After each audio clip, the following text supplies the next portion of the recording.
Hi, my name is Leila Takayama, and I'm a research scientist at Willow Garage, where I study human-robot interaction.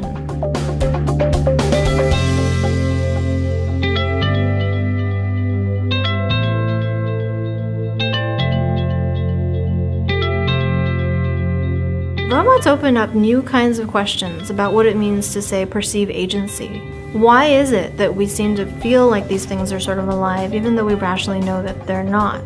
The field is growing, and as there are more personal robots coming out into the world, it's going to keep growing, and I think it's really important that we understand that interaction, not just robotics and not just humans, but that space in between. Robots bring out things in humans that we really didn't expect that they would.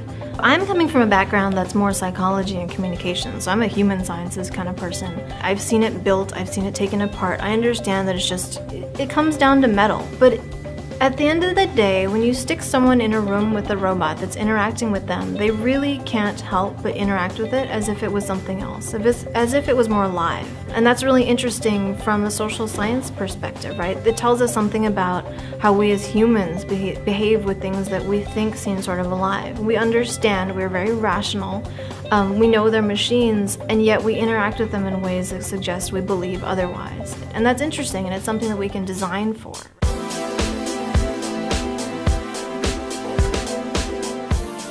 So a lot of the baggage that we come with as humans, especially as Westerners, comes from sci-fi, right? So robots in sci-fi tend to be either very scary and villainous or very cute and adorable. So say the Terminator and WALL-E.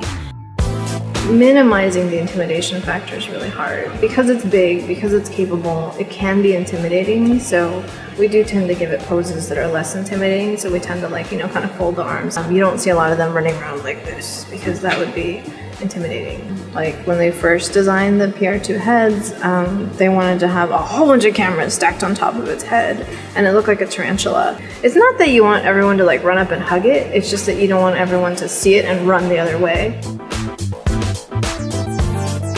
Robots are not as smart as the public seems to think they are. They're differently smart, they're not human smart, they don't have common sense, and that's okay, maybe someday they will.